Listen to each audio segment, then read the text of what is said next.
Hello class 5 students. Today we will read and understand chapter 6 air and water.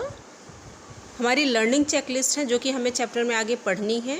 Layers of the atmosphere, composition of air, properties of air, water, purification of drinking water. So come and let's start our chapter. Layers of the atmosphere. हमारे atmosphere में जो air की layer हैं उनके बारे में हम जानेंगे कि कितनी और कौन कौन सी हैं. The earth is surrounded by a thick involve of air called the atmosphere. हमारी अर्थ को चारों तरफ से जो हवा की जो एक मोटी परत ने घेर रखा है उसी को हम लोग एटमॉस्फेयर कहते हैं. In order to study the atmosphere scientist have divided it into 6 layers. हमारे वैज्ञानिकों ने शोध के आधार पर हवा की जो लेयर्स हैं उनको 6 मेन लेयर्स में बांटा है.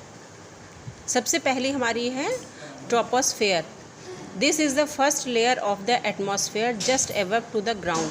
हमारे जो सबसे पहली परत है जो कि जस्ट हमारी धरती या पृथ्वी के ऊपर है वो है ट्रोपोस्फेयर.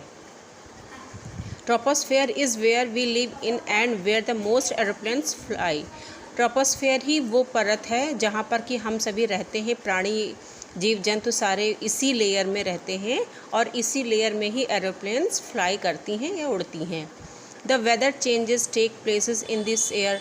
और जो मौसम बदलते हैं, चूँकि बादल इसी लेयर में बनते हैं तो जो मौसम बनते हैं वो सब इसी लेयर में बनते हैं. आप स्टूडेंट्स अपने चैप्टर में देख रहे हैं कि ये हमारी अर्थ है. अर्थ के जस्ट ऊपर जो एक लेयर बनी हुई है इसी को ट्रोपोस्फेयर कहते हैं. और यही हमारी जो है सबसे पहली लेयर है जिसमें कि हम सभी प्राणी रहते हैं. Stratosphere. This is the second layer of the atmosphere.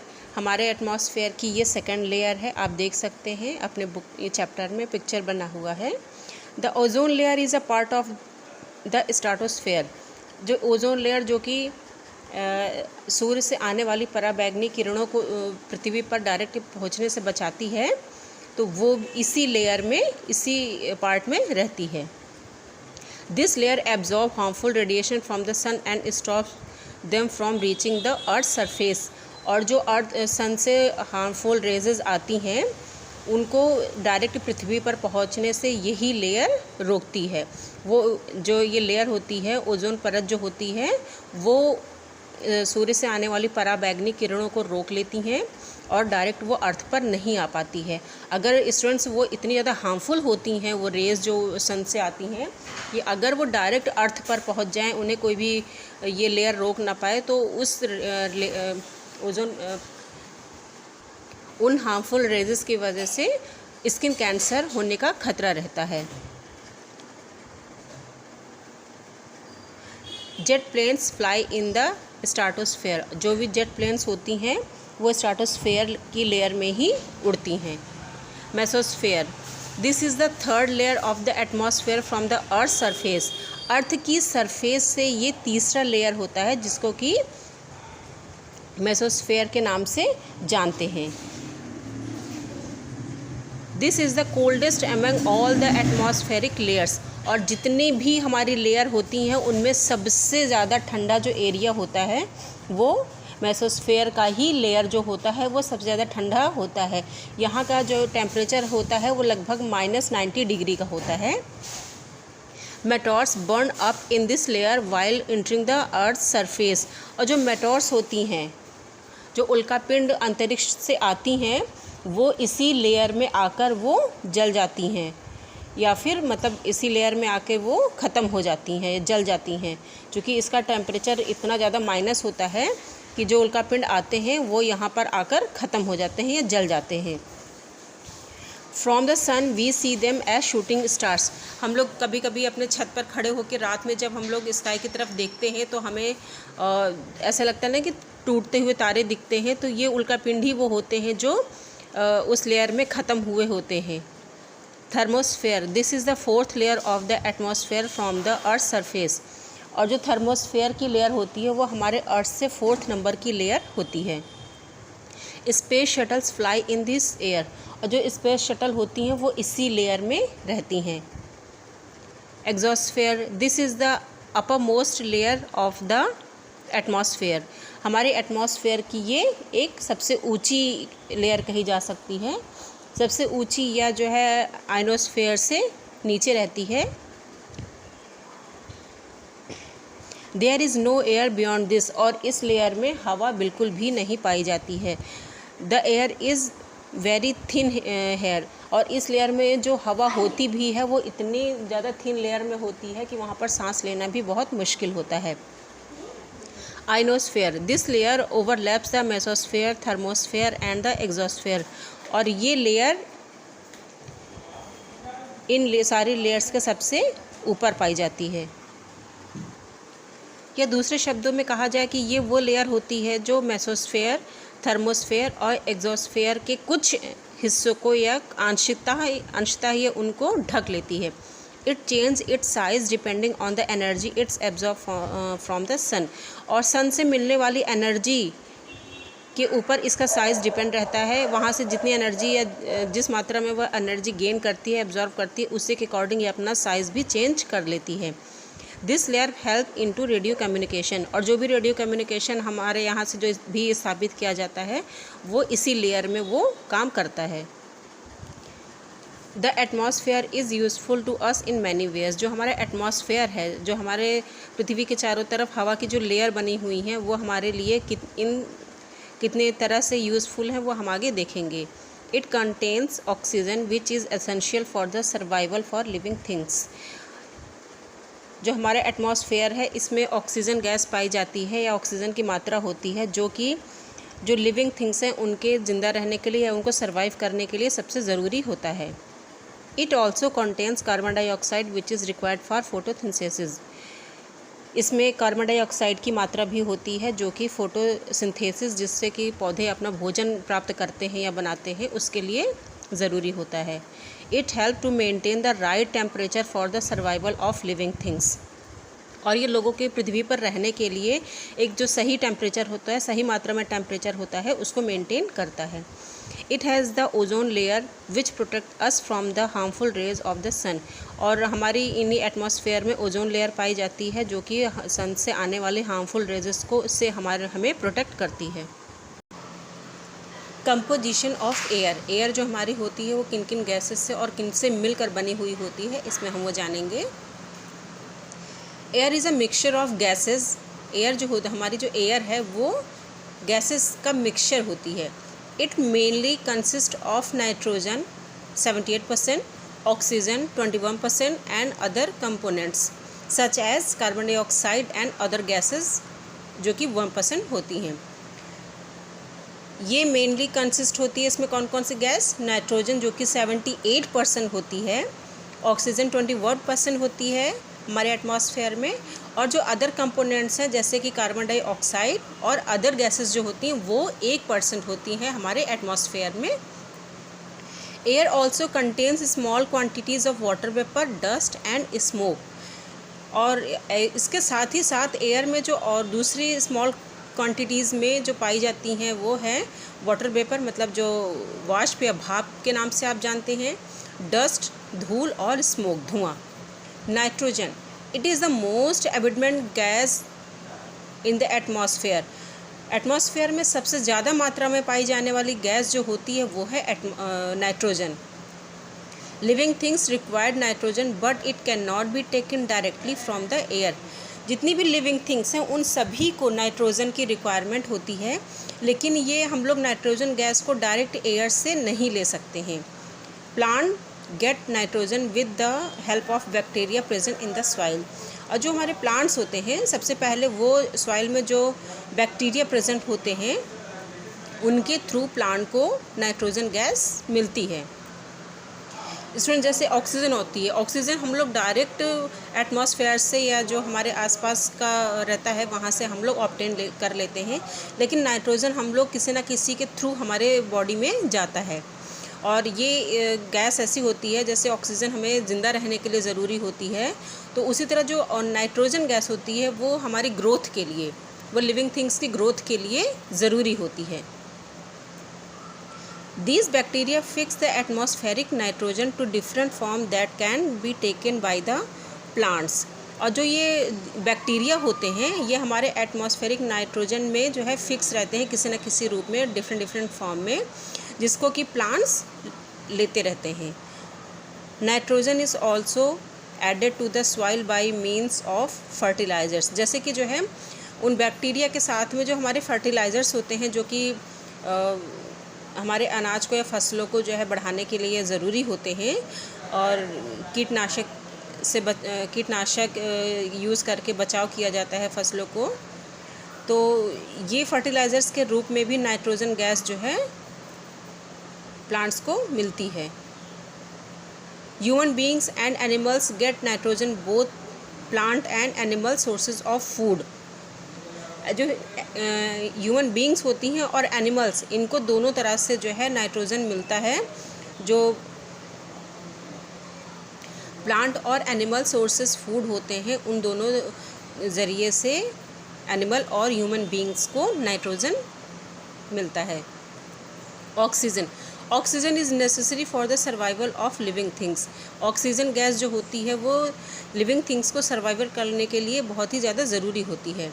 All living things and need oxygen to breathe. सभी लिविंग थिंग्स को ब्रीथ करने के लिए, सांस लेने के लिए ऑक्सीजन की ज़रूरत होती है।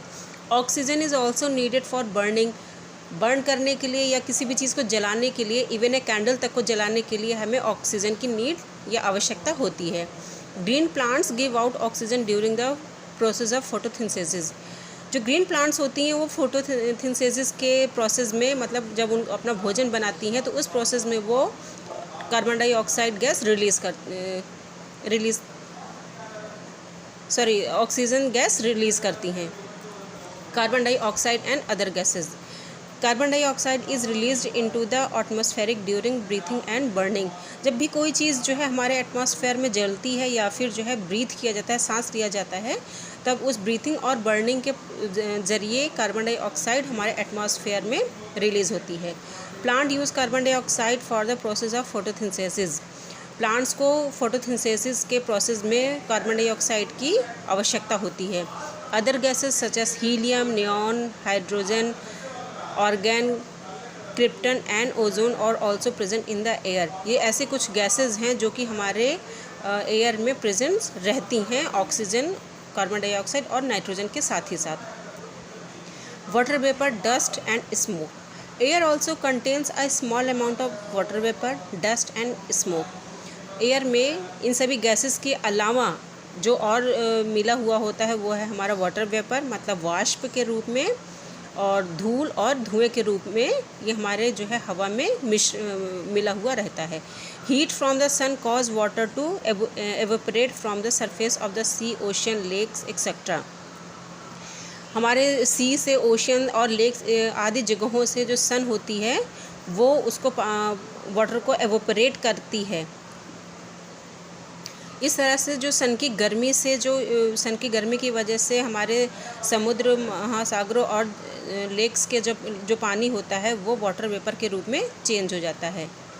The amount of the water present in the air is called humidity. और द अमाउंट, और इस तरह से जो हमारे एयर में जो भी वाटर वेपर प्रेजेंट होता है, जितना अमाउंट उसका प्रेजेंट होता है उसी को हम लोग ह्यूमिडिटी कहते हैं।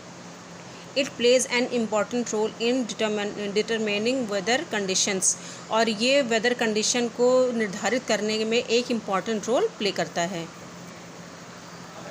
Activity 1 aim to show that oxygen is necessary for burning.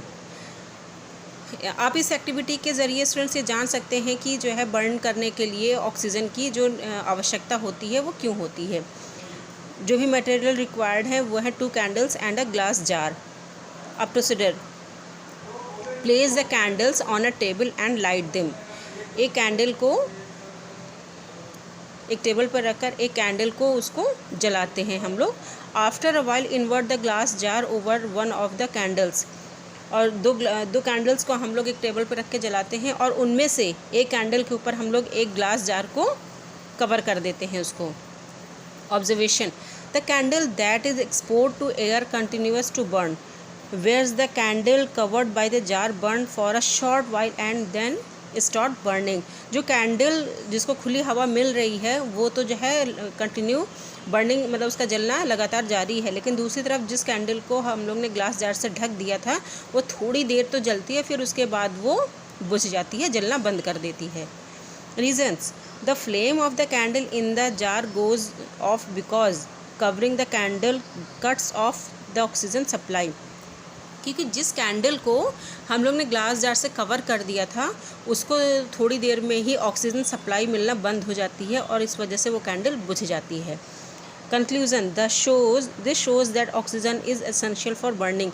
और ये हमें दिखाता है कि जो है किसी भी चीज़ को बर्न करने के लिए, जलने के लिए ऑक्सीजन की ज़रूरत क्यों पड़ती है। Air is used in burning and breathing.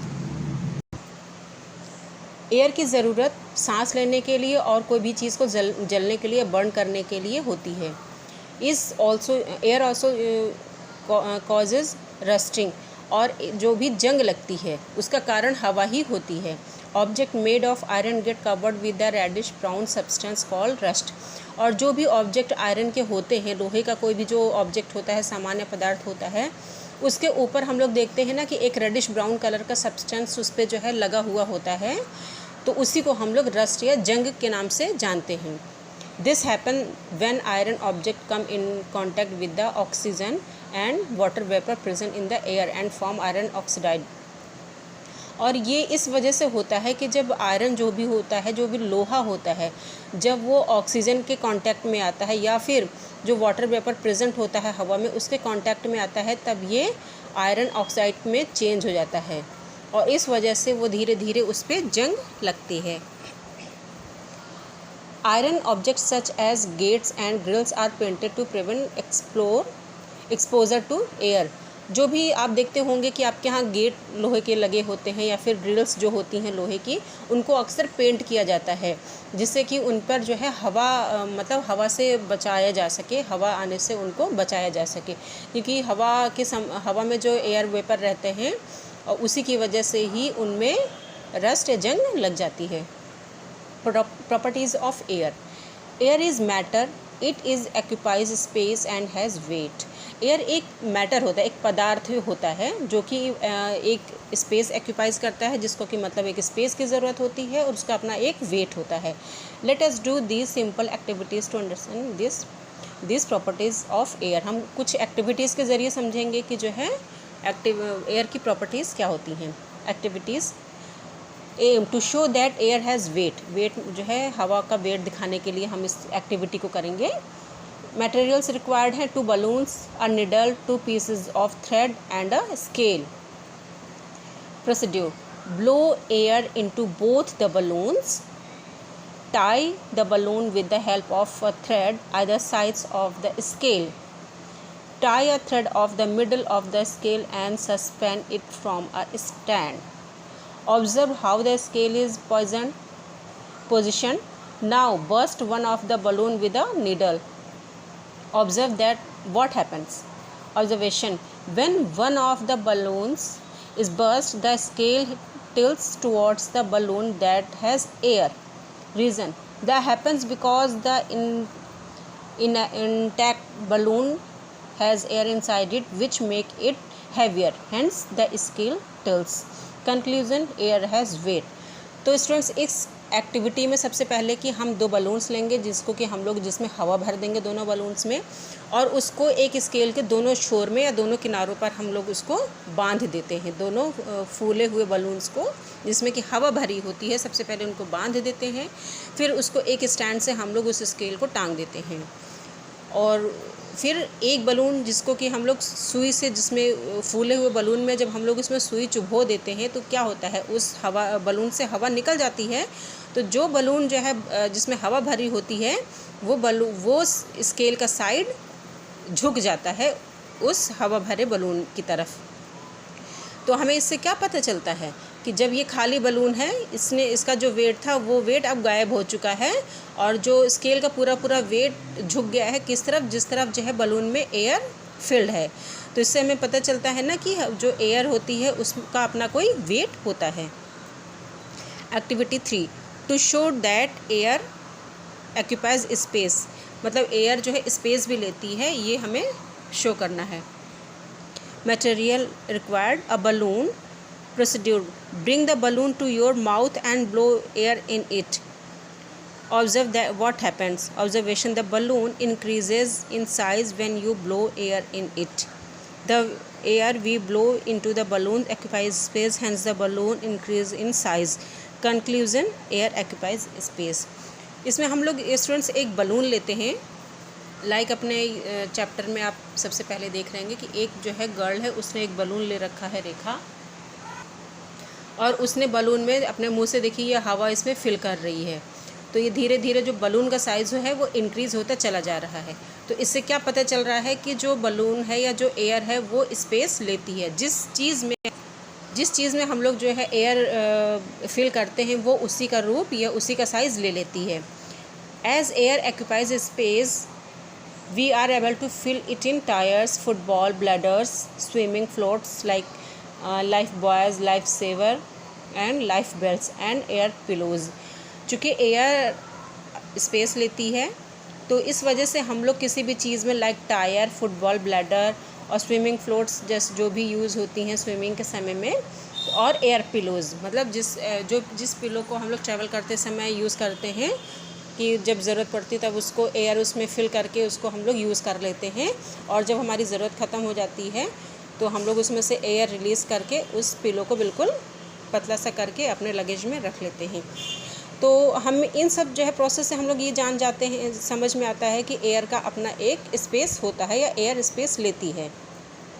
Because of its weight air pushes everything around in it all the directions. चूँकि उसका अपना एक वेट होता है इसलिए एयर किसी भी चीज़ को किसी भी दिशा में या हर चारों दिशाओं में वो उसको पुश कर सकती है। In this words we said that air exert pressure. दूसरे शब्दों में कहा जाए या इन शब्दों में कहा जाए तो जो है हवा जो है वो दबाव बनाती है। This pressure is called the air pressure, और इस प्रेशर को ही एयर प्रेशर के नाम से जानते हैं। Air pressure is greater near the surface of the earth and lesser as we go up. और जो एयर प्रेशर होता है वो अर्थ के जितना पास रहेंगे उतना ही ज़्यादा उसका लगता है, और जितना हम लोग ऊपर जाते हैं एयर प्रेशर उतना कम होता जाता है। Activity aim to show that air exerts pressure. हम लोग इसमें देखेंगे कि जो है हवा का अपना एक प्रेशर होता है या हवा दबाव बनाती है। Material required plastic cup and index card, जिसे कार्डबोर्ड कहते हैं। It might be a good idea to try this cover a sink. Procedure, fill the plastic cup with water, place the index card on the top of the cup, hold the index card tightly against the mouth of the plastic cup and turn the cup upside down. Carefully remove your hand, holding the index card in place. Observation, the index card does not fall. Reason, the pressure of air outside the plastic cup is pushing the card up. Conclusion, this so that air exerts pressure on object. इस activity के लिए students हम लोग एक जो है glass लेते हैं प्लास्टिक की, और एक कार्ड ले लेते हैं जिसको कार्डबोर्ड के नाम से भी हम लोग जानते हैं। तो एक कार्ड ले लेते हैं और एक ग्लास ले लेते हैं। बेटर होगा स्टूडेंट्स कि हम लोग ये जो भी है इसको हम लोग सिंक के ऊपर करें। तो एक ग्लास को हम लोग एक कप को हम लोग इसमें वाटर फिल कर देते हैं, और उसके ऊपर जो कार्ड होता है पहले उसको सीधा रख के कार्ड को हम लोग उस ग्लास के ऊपर हम लोग उसको लगा देते हैं और अपने हाथ से थोड़ा सा दबा देते हैं, टाइटली उसको बिल्कुल पकड़ लेते हैं। और फिर उसको उल्टा करके हम लोग जब अपना हाथ धीमे से हटाएंगे तो हम देखेंगे कि जो है वो कार्ड एज इट इज़ उल्टा होने पर भी, ग्लास जैसे यहाँ पे इन्होंने उल्टी करके रखी है ना, तो इस पोजीशन में ग्लास के इस पोजीशन में लाने के बाद भी ये कार्ड यहाँ से हटता नहीं है। इसका मतलब है कि जो बाहर की तरफ हवा है वो इसको क्या कर रही है, प्रेशर बना रही है ग्लास पे लगे रहने के लिए। तो इससे क्या कंक्लूज़न निकल रहा है कि this shows that air exerts pressure on the object, मतलब कि जो है एयर किसी भी ऑब्जेक्ट पे अपना प्रेशर बनाती है। Not just upward, air exerts pressure on all sides, सिर्फ ऊपर की ही तरफ नहीं, एयर सभी दिशाओं में अपना प्रेशर बनाती है या लगाती है। When a balloon is blown over its maximum size the air pressure increase. जब कोई भी बलून हम लोग उसमें जो है मैक्सिमम एयर भर देते हैं, मतलब जितनी रिक्वायरमेंट होती है उससे ज़्यादा जब हम उसमें एयर फिल कर देते हैं, तब उसमें जो है जो एयर प्रेशर होता है वो बढ़ जाता है। At some point the air exerts too much pressure on the walls of the balloon and it burst. और एक पॉइंट के बाद जब हम उसमें लगातार हवा भरते हुए चले जाते हैं तो उसकी जो वॉल होती है उस पर जो है बहुत ज़्यादा प्रेशर पड़ जाता है। तो बलून की वॉल पे जब ज़रूरत से ज़्यादा प्रेशर पड़ता है तो वो फूट जाती है। क्यों? क्योंकि हवा का दबाव जो है उसकी वॉल्स पे, बलून की वॉल्स पे बहुत इस हद तक हो जाता है कि वो ब्लास्ट हो जाता है, बर्स्ट हो जाता है। Some applications of air pressure in everyday life are given below. ये हमारे एवरीडे लाइफ में कुछ ऐसे एप्लीकेशंस होते हैं जिनको हम लोग हर रोज़ या प्राय देखते ही रहते हैं। Drinking through a straw. जब हम लोग जो है स्ट्रॉ के थ्रू कोई भी चीज़ ड्रिंक कर रहे होते हैं तो वहाँ भी हवा का प्रेशर ही काम कर रहा होता है। Filling up injection syringe. जब हम लोग जो है कोई भी इंजेक्शन उसमें जो है फिल कर रहे होते हैं तो भी हवा का प्रेशर ही काम कर रहा होता है। क्योंकि आप लोग देखते होंगे ना कि जब जो है सिरिंज को ऊपर किया जाता है तो वो उसमें ऊपर करने के लिए भी हमें थोड़ी सी ताकत लगानी पड़ती है, और उसके बाद जब उसको नीचे करते हैं क्यों ताकत लगानी पड़ती है? क्योंकि उसके अंदर हवा होती है और उस हवा को जो है हमें खींचने के लिए थोड़ा जो है ताकत लगानी ही पड़ती है। Getting water from a hand pump. जब भी हम लोग हैंड पम्प से वाटर निकालते हैं तब ये हवा का प्रेशर ही होता है जो इस प्रोसेस को कंप्लीट करता है। वैक्यूम क्लीनर से जब भी हम लोग कोई चीज़ सफाई करते हैं तो वो हवा का प्रेशर ही होता है जो कि चीज़ों को खींच के सफाई करता है। Working of aeroplanes and sail boats.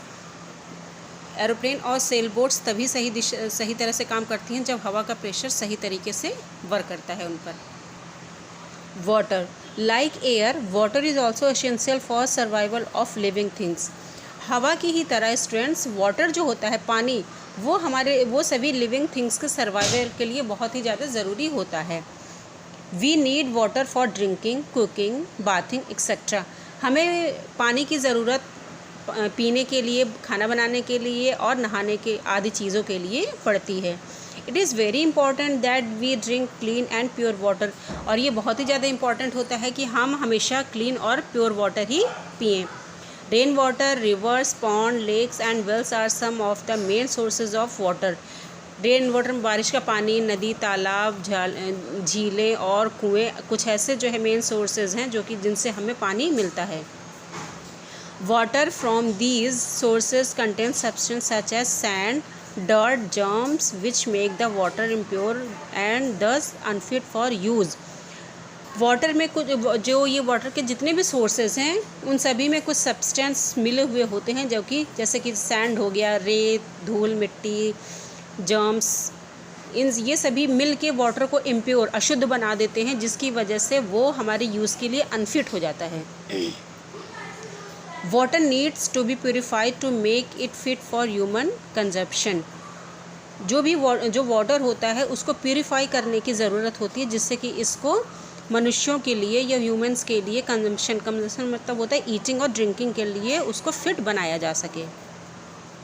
Water that is fit for human consumption is called potable water. और जो वाटर ह्यूमंस के यूज़ के लिए होता है, फिट होता है, उसको पोर्टेबल वाटर या पीने योग्य पानी कहते हैं। Things that make the water impure are called impurities. और जो भी चीज़ें वाटर को इम्प्योर बनाती हैं, अशुद्ध या गंदा बनाती हैं, उसको इम्प्योरिटीज़ मतलब अशुद्धियाँ कहते हैं। इम्प्योरिटीज़ कैन बी सॉल्युबल और इनसॉल्युबल। जो इम्प्योरिटीज़ होती हैं वो सॉल्युबल भी होती हैं, मतलब घुलनशील भी होती हैं, और अघुलनशील भी होती हैं। Insoluble impurities are the ones that do not dissolve in water. जो insoluble impurities वो होती हैं जो पानी में घुल नहीं पाती हैं, उनको हम लोग insoluble impurities कहते हैं। Soluble impurities are the ones that dissolve in water। और soluble impurities होती हैं कि जो कि पानी में dissolve हो जाती हैं, घुल जाती हैं। स्टूडेंट्स, इनसॉल्युबल इम्प्योरिटीज़ और सॉल्युबल इम्प्योरिटीज़ मैंने आपको क्लास 4th के चैप्टर में आपको मैंने इसको डिटेल में पढ़ा रखा है। आपको अगर इसकी डिटेल्स जाननी है तो प्लीज़ आप मेरे चैनल पर वीडियोज़ अपलोड हैं जो कि क्लास 4 की प्लेलिस्ट में जाकर आप इसको रीड कर सकते हैं, वॉच कर सकते हैं। Removing insoluble impurities from water, जो भी पानी में इनसॉल्युबल इम्प्योरिटीज़ होती हैं उनको हटाते कैसे हैं। Insoluble impurities such as sand and mud can be removed by sedimentation and decantation as well as the filtration methods. जो इनसॉल्युबल इम्प्योरिटीज़ होती हैं जैसे कि सैंड या मड, मतलब कि रेत या मिट्टी, जो भी उसमें इनसॉल्युबल इम्प्योरिटीज़ होती हैं पानी में, उसको सेडिमेंटेशन और डिकेंटेशन के साथ ही साथ फिल्ट्रेशन मेथड से भी हटाया जा सकता है। इस एक्टिविटी के ज़रिए हम लोग जानेंगे कि हम सेडिमेंटेशन और डिकेंटेशन कैसे करते हैं। स्टूडेंट्स, इसमें भी मैं आपको बताना चाहूँगी कि मेरे क्लास 4 के वीडियोज़ में जो भी चैप्टर्स मैंने साइंस में पढ़ाए हैं उसमें ये सारे मैंने जो है सेडिमेंटेशन, डिकेंटेशन और फिल्ट्रेशन मेथड बहुत अच्छे से मैंने आपको समझा रखा है, जो कि आप मेरे प्लेलिस्ट में जाकर सर्च कर सकते हैं मेरे चैनल पर और समझ सकते हैं उसको अच्छे से। Aim to understand the process of sedimentation and decantation. Decantation और सेडिमेंटेशन के प्रोसेस को हम लोग समझते कैसे हैं। 2 beakers glass rod sand and water, जो इनकी मटेरियल्स हैं वो हैं 2 beakers glass rod sand and water. Procedure: take the beaker containing and a mixture of sand and water. Use a glass rod to mix the content. Leave the beaker undisturbed for some time. The heavier sand particles will settle at the bottom of the beaker as soon as the given figure given alongside. This is called sedimentation. Without disturbing the sedimentation of sand, carefully drain out only the clear water into another beaker as shown in the figure. This is called decantation. Students, हम सबसे पहले एक jar लेते हैं, उसमें हम लोग जो भी इम्प्योरिटीज़ वाटर होता है उसको हम लोग रख देते हैं और उसको बिना डिस्टर्ब किए कुछ टाइम के लिए इसको छोड़ देते हैं। एक कंटेनर में इम्प्योरिटीज़ वाटर को लेकर बिना डिस्टर्ब किए उसको हम लोग कुछ टाइम के लिए छोड़ देते हैं और इस प्रोसेस को ही सेडिमेंटेशन कहते हैं। उसके बाद कुछ टाइम बाद जब हम देखेंगे तो जो साफ़ पानी होता है, जो क्लीन वाटर होता है वो ऊपर आ गया होता है और जितनी भी इम्प्योरिटीज़ होती हैं वो कंटेनर में नीचे बैठ गई होती हैं। तो उसके बाद फिर हम उसको दूसरे एक खाली कंटेनर लेते हैं और जो उसमें पानी जो कि साफ़ ऊपर पानी आया हुआ होता है, उस साफ़ पानी को बिना डिस्टर्ब किए हुए धीमे धीमे दूसरे कंटेनर में हम लोग फिल कर देते हैं और इस प्रोसेस को डिकेंटेशन कहते हैं। अगर आपको इस एक्टिविटी से ना समझ में आए तो प्लीज़ आप मेरे चैनल पर जाकर उसको अच्छे से समझ सकते हैं। The process of the separating solid particles from the liquid medium using a filter paper is known as filtration. अब सेडिमेंटेशन और डिकेंटेशन के बाद फिल्ट्रेशन एक ऐसा मेथड है जिससे पानी को साफ़ किया जा सकता है। इसके लिए हम लोग जो सॉलिड पार्टिकल्स होते हैं उनको एक फ़िल्टर पेपर के ज़रिए फ़िल्टर पेपर को यूज़ करके हम लोग जो है फिल्ट्रेशन कर सकते हैं, वाटर को साफ़ कर सकते हैं। Application of filtration in daily life में जो है हमारे एप्लीकेशन होते हैं जो फिल्ट्रेशन का काम करते हैं या जिनमें किया जाता है। वैक्यूम क्लीनर्स है filters to trap dust particles. जो वैक्यूम क्लीनर जो भी होता है उसको भी जो है साफ़ किया जाता है क्योंकि वो जितने डस्ट पार्टिकल्स होते हैं वो उनको जो है ट्रैप करता है, तो उस ट्रैप को हमें जो है बार बार साफ़ करना पड़ता है। वाटर टैप्स यूजुअली है फिल्टर टू प्योरीफाई वाटर, और जो वाटर टैप्स में जो भी फ़िल्टर लगा होता है उसके ज़रिए ही जो है वाटर को प्योरीफाई किया जाता है। कॉफ़ी मेकर्स है filters to keep coffee around off the coffee ground out of the coffee. और कॉफ़ी मेकर्स में जो फिल्ट्रेशन रहता है उसी के ज़रिए जो है कॉफ़ी को भी हम लोग फ़िल्टर कर पाते हैं। एयर कंडीशंस है filter to trap the dust particles present in the air condition में भी एक ट्रैप होता है जिसमें कि जो है हवा में जो भी डस्ट पार्टिकल्स होते हैं वो आके सभी उसमें इकट्ठे हो जाते हैं।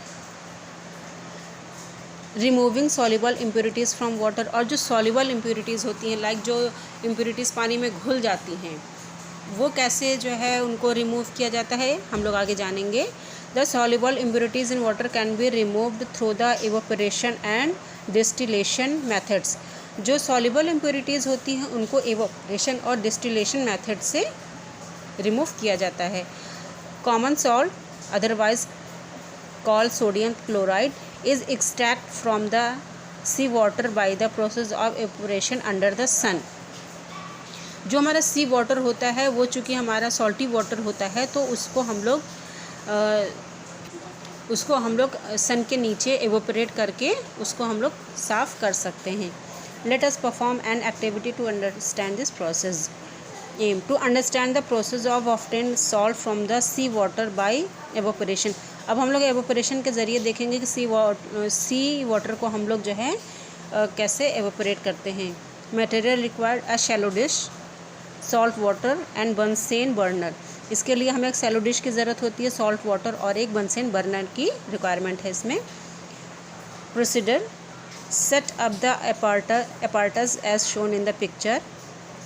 हम लोग इस तरह से जो है उसका पूरा सेटअप तैयार करेंगे। Add salt water to the shallow dish and heat it till all the water evaporate.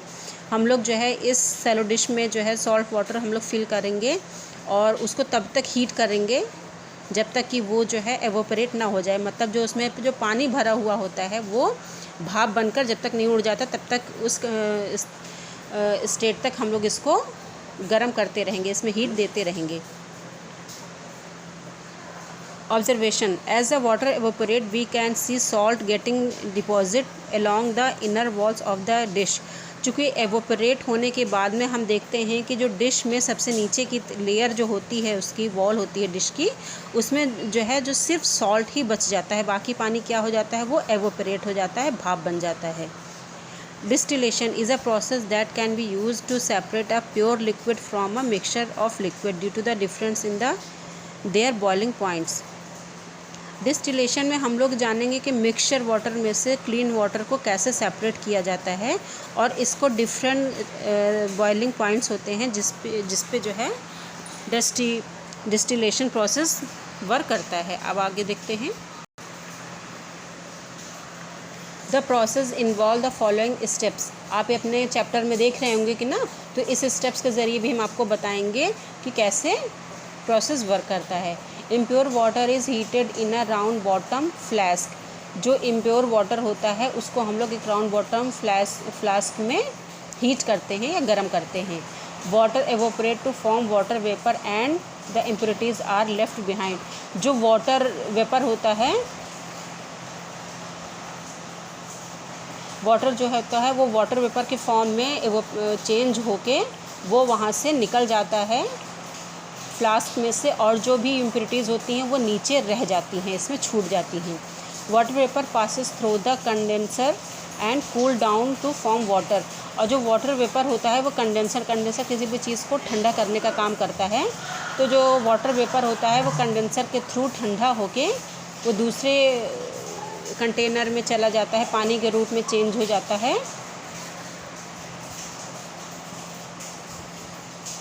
Pure water is collected in a separate container. और इस तरह से जो वाटर वेपर होता है वो ठंडा होके दोबारा से वाटर के फॉर्म में चेंज होके दूसरे कंटेनर, खाली कंटेनर में वो इकट्ठा होके वो एक क्लीन वाटर के रूप में इकट्ठा हो जाता है। Distilled water is considered to be the purest form of water. और जो डिस्टिल्ड वाटर होता है, इस प्रोसेस के ज़रिए स्टूडेंट्स जो भी प्योरीफाई किया जाता है जिस तरह वाटर को, वो सबसे ज़्यादा प्योरेस्ट फॉर्म होता है, मतलब वाटर का सबसे प्योरेस्ट फॉर्म होता है। As it does not contain any impurities, क्योंकि इस तरह से जब हम करते हैं तब उसमें किसी भी तरह की कोई भी अशुद्धि शेष नहीं रह जाती है। It is used in science laboratories, car, batteries and medicines. और जो इस तरह का जो हम लोग पानी होता है, इस तरह का जो प्योर वाटर होता है, प्योरेस्ट वाटर जो इस तरह से हम तैयार किया जाता है, इसको हम लोग साइंस लेबोरेटरी में, कार, बैटरी में और या फिर मेडिसिन्स को बनाने में यूज़ करते हैं इस तरह के वाटर का। Purification of drinking water. अब जो हम लोग वाटर ड्रिंक करते हैं, जो पानी पीते हैं, वो किस तरह से प्यूरिफाइड किया जाता है। Water purification is the process of removing germs and other harmful substance from water to make it fit for consumption. जो वाटर होता है, वाटर प्यूरिफिकेशन वो प्रोसेस होता है जिसमें कि जो है जर्म्स और दूसरे जो हार्मफुल सब्सटेंस होते हैं उनको पानी से निकाल करके उसको कंजम्पशन के लिए फिट बनाया जाता है। At home we can purify water by boiling it for about 10 minutes. हम लोग घर में पानी को लगभग 10 मिनट जो है बॉयल करके उसको कंजम्पशन के लिए फिट कर सकते हैं या पानी को शुद्ध कर सकते हैं। It is the simplest way of purifying water, और ये वाटर को प्योरीफाई करने का सबसे सिंपलेस्ट तरीका है। The drinking water is that supply to our homes is first treated to make it fit for drinking. और जो वाटर हमें हमारे घरों में सप्लाई किया जाता है, सप्लाई वाला वाटर जो हमारे घरों में आता है, उसको सबसे पहले जो है फिट करने मतलब पीने के लिए किया जाता है। मतलब उसको सबसे पहले इस तरह से ट्रीट किया जाता है कि वो पीने के लिए फ़िट हो जाए। The following steps are used in the process, और इसको करने के लिए कुछ स्टेप्स फॉलो किए जाते हैं। Sedimentation, water is collect in a large tank where a lot of impurities are removed by the process of sedimentation.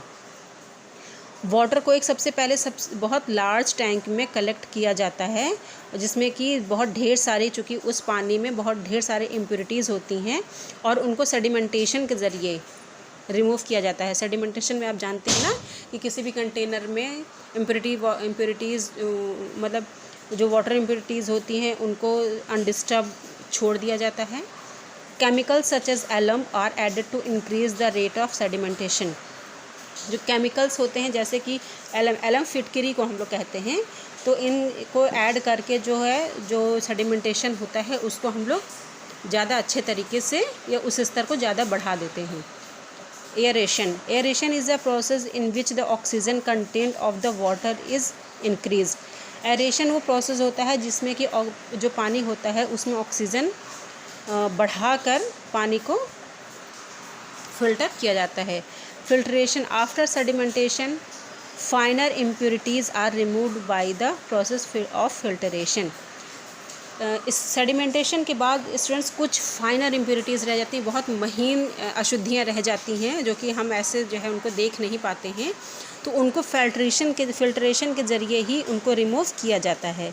Chlorination, it is the process of adding chlorine of water to kill harmful germs found in water.